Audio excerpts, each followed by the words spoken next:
guys, samahan niyo po akong buksan ito sa inipan kong pera para mapanood ko ang movie na The Godzilla Empire.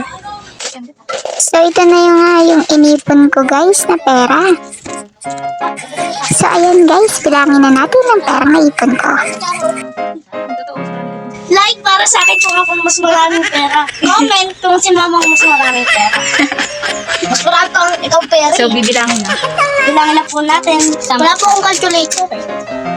So, ayan guys, di ko na-videoan yung total amount pero 580 pesos ang naipon ko. Sobrang saya ko. Tara, samahan niyo naman ako dito sa may SM North para gastusin ang aking perang naipon. Tara!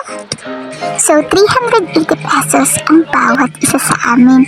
So, nabawasan na ang pera ko ng 580 minus 380. Meron na lang akong tirang 200 pesos.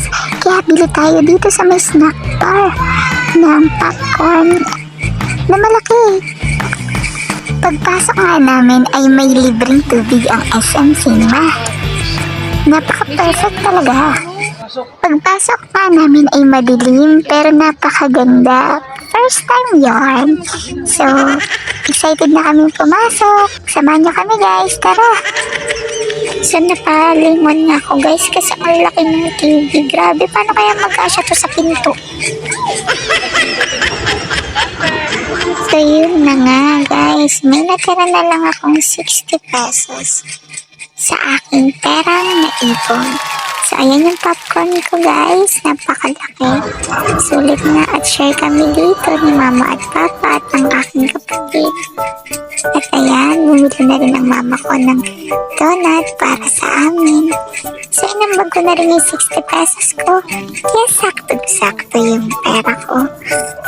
Nag-abono pa ang mama ko. Busog na at nakanood pa kami ng sine na magkakasama.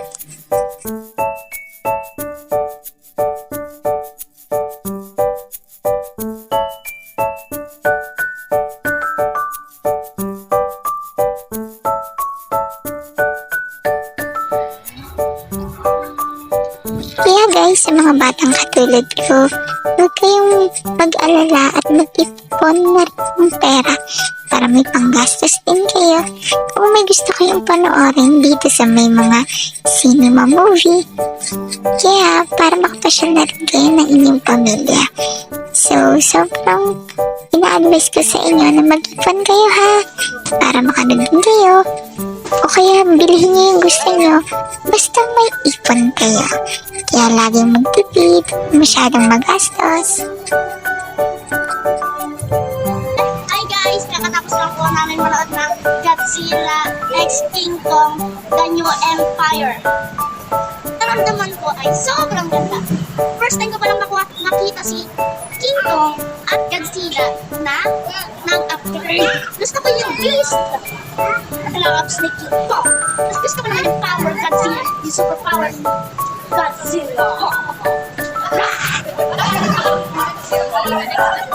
See you sa next vlog ko! Bye-bye! Follow ko kayo kung nagustuhan nyo mo. Follow